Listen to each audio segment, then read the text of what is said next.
एक एक प्रातिहार्य का कितना सुंदर वर्णन कर रहा है कि भगवान आप ऐसे हैं। ये प्रातिहार्य अशोक आपके संपर्क में आने से वृक्ष बन गया अशोक। स्वयं भगवान था एक इंद्रिय जीव, फिर क्या कह रहा है अशोक। ऐसा वह आराधना में लग जाता है और आराधना चलती है। कितना भरोसा है। शारीरिक बाधाएं, मानसिक बाधाएं, पारलौकिक बाधा यानी कि जन्म और ये सब भगवान आपकी भक्ति से अंतिम इस लोक में शुद्धो हम नहीं अहम मैं हूं। अभी तक मुझे भगवान से तुलना कर रहा था कि केवल ज्ञान स्वभावी हूं, वैसे मैं भी केवल ज्ञान स्वभावी। अंत में क्या मिलता? मैं मेरा ज्ञान, मेरा दर्शन, मेरा आत्मा का स्वभाव मेरा अपने में तल्लीन हो जाता है। केवली भगवान अपने अपने ज्ञान में तल्लीन है। इस प्रकार यह भक्तांबर स्तोत्र इसके 1670 से लेकर 1670 से लेकर आज तक 121 पद्यानुवाद हो चुके। 121 इतने पद्यानुवाद किसी हिंदी में है, कहीं तो सब में है। 94 पद्यानुवाद लिखे गए हैं हिंदी में, 9 पद्यानुवाद लिखे गए हैं मराठी में, 8 लिखे गए हैं गुजराती भाषा में, 3 मेवाड़ी राजस्थानी भाषा में, 1 अवधी भाषा में, 1 बांग्ला भाषा में, 1 कन्नड़ भाषा में, 1 तमिल भाषा में, 1 उर्दू भाषा में, 1 फारसी भाषा में, 1 अंग्रेजी में। इस प्रकार टोटल 121 लोगों ने अपनी कलम चलाई। सबसे पहले 1670 में लिखा गया, पंडित हेमराज ने लिखा, फर्स्ट अनुवाद किया इसका, फर्स्ट अनुवाद। फिर इसके बाद बहुत से लोगों ने अनुवाद किया। अब भक्ति माने जाने के बाद अब हम चले भक्तों की स्वरूप के बारे में। थोड़ा मानसिक रूप से मैंने आपको कहा था कि इस काव्य में 4 पंक्तियां। कितनी पंक्तियां हैं? 4। एक पंक्ति में 14 अक्षर हैं, 7 दीर्घ हैं और 7 ह्रस्व है, 21 मात्रा है। एक काव्य में कुल मिलाकर 56 अक्षर हैं, 84 मात्रा है। और पूरे काव्य में कितने अक्षर हैं? 2688 अक्षर, मात्राएं 4032। अब मैं इसके मंत्र पक्ष को आपके सामने रखूंगी। सबसे पहले प्रश्न होता है कि मंत्र जैन दर्शन में नहीं है, अन्य मतों से लाए। यह व्यक्ति, जो व्यक्ति इन शब्दों को उपयोग करता है, मैं समझती हूं कि उसने जैन धर्म को समझा ही। जैन धर्म जो वर्तमान में द्वादशांग छिंदवाड़ी मां के नाम से जाना जाता है, वर्तमान में तो एक अंश भी नहीं बचा, परंतु तीर्थंकर के मुखारविंद से निश्रित और द्वादशांग श्रुत केवलियों के द्वारा अभी तक कुछ समय तक अविरल रूप से चलता रहा। फिर अंग ज्ञानी, पूर्व ज्ञानी, अष्टांग निमित्त के द्वारा चलता, ज्ञानियों के द्वारा चलता रहा। बाद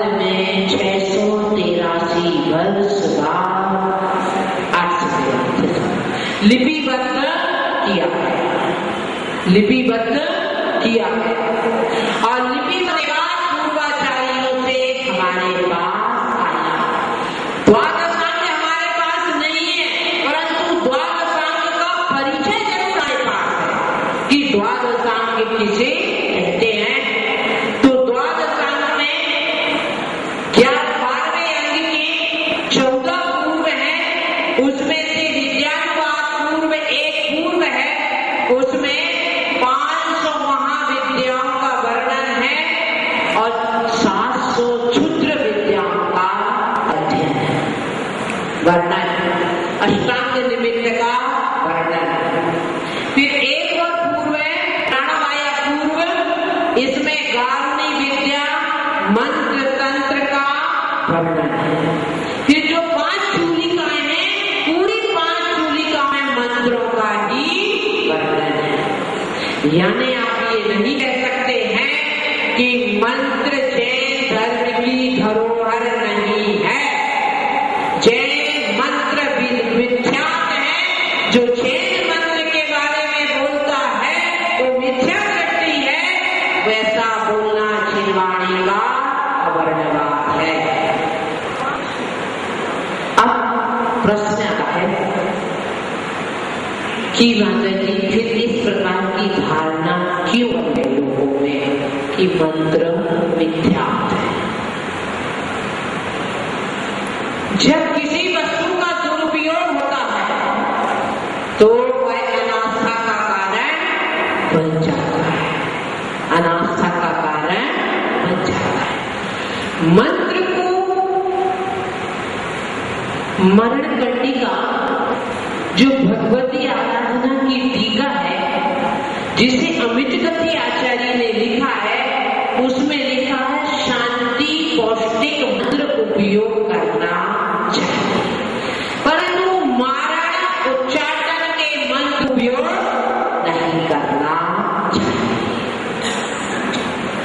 आप यदि मंत्र पर विश्वास नहीं करेंगे तो फिर नमोकार मंत्र भी जैन धर्म का नहीं कहलाएगा।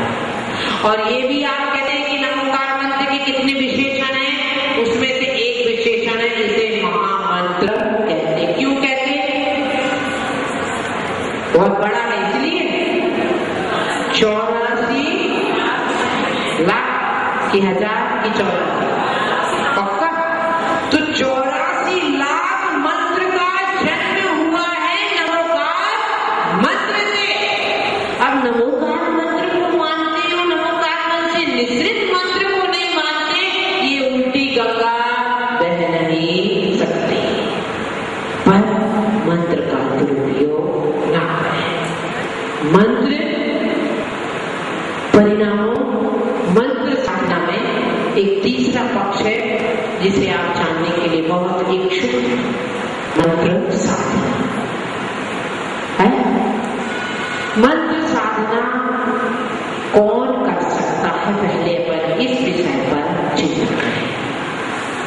मंत्र साधना वो कहे जिसे आसन विजय हो, एक आसन पर बैठ लंबे समय तक एक आसन पर बैठने की क्षमता है। क्या अभी क्लास में 10 आसन बदल, आसन विजय होना, इंद्रिय विजय होना, उपवास करना पड़े, रस परित्याग करना पड़े, वह क्षमता आप में होनी चाहिए।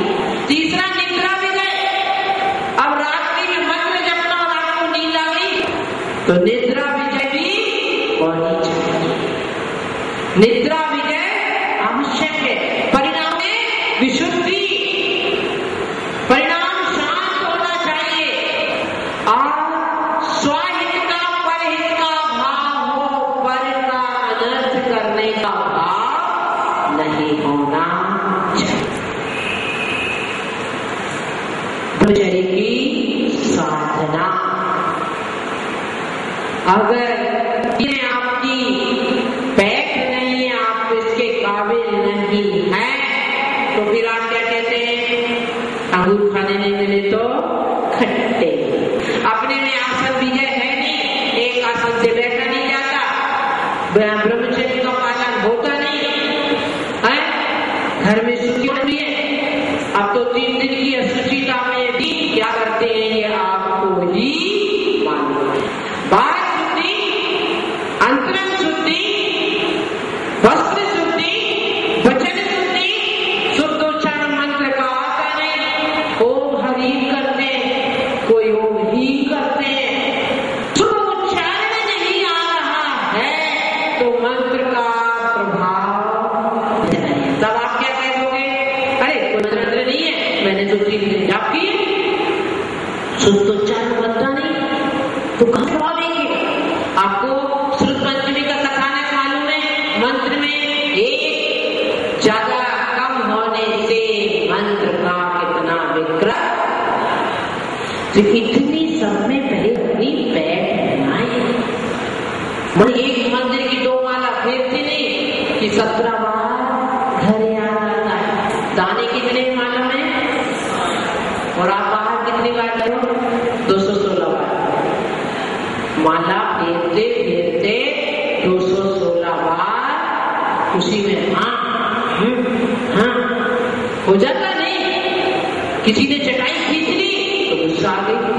तो इन सब में पहले अपने आप को तैयार करें। और वो कर सकता है काम से काम ये तो नियम लो कि 5 घंटे की सामायिक रोज करेंगे। ये तो माता जी महाराज जी के काम, हमारे तो नहीं है। क्या कहते आप, माता जी महाराज जी के काम।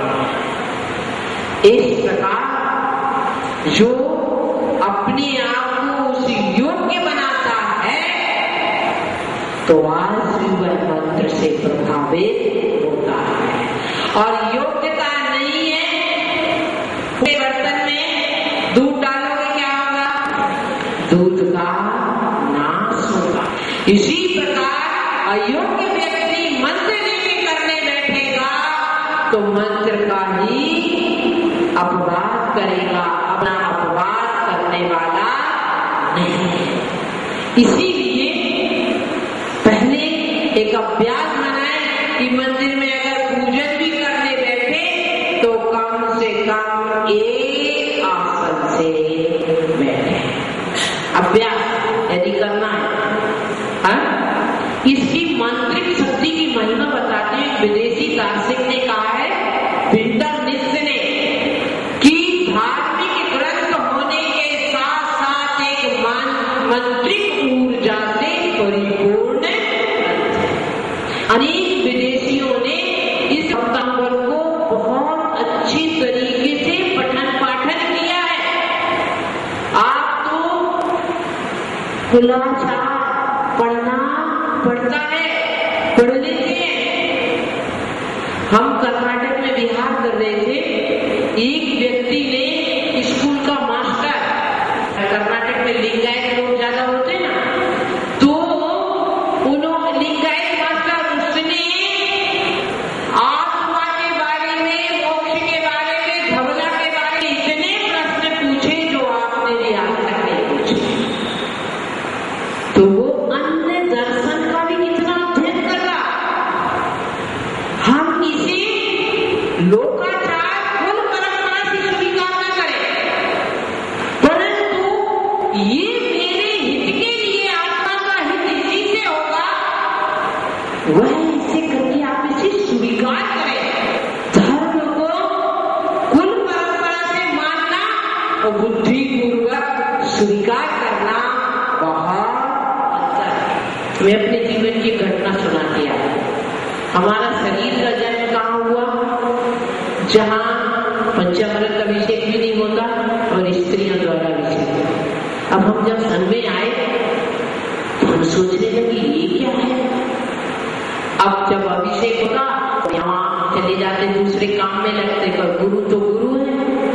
पता चल गया, गुरु महाराज से मैंने जाके पूछा कि महाराज जी हमने तो अपनी जिंदगी में आज तक ऐसा देखा है। बोले जहाँ जी रहे थे उसके अनुसार रीति जीना है या आगम के अनुसार। हम जब पहला हुआ तो आगम के अनुसार ही जिएंगे। तो गुरु महाराज हमें रोज आगम का एक प्रमाण दिखाते। 6 महीना निकल गया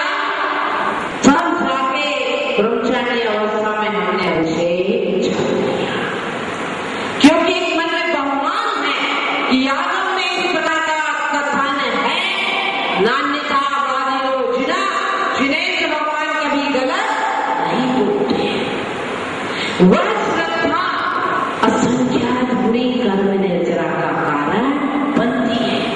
परंतु जैन धर्म को टाइम पास में स्वीकार करे ना, अरे खाली है, प्रारंभिक दशा तो अच्छी है, खाली समय इसका सदुपयोग करें, परंतु आगम को जानने के बाद यदि आगम पर आस्था नहीं गई तो गधे के पीठ पर चंदन था, परंतु गधे को कुछ लाभ नहीं हुआ, कोई लाभ नहीं हुआ। 11 अंग 9 पूर्व का पाठी भी बन जाता है, परंतु सम्यक्त को प्राप्त नहीं करता। तो भक्ति के मार्ग से पाप मनों को हमें धोना है। हमारे भारत में ऐसी परंपरा है कि जब गुरु से शिक्षा लेते तो दक्षिणा देते हैं, और आज आपको भी दक्षिणा देनी पड़ेगी। माता जी आप पहले कह देते हम 100 का नोट ले आते, आप तो यही कहोगे माता जी हम तो धोती दुपट्टा में आए, कुछ लाए नहीं, बहुत अच्छा होगा कुछ लाए नहीं। यहाँ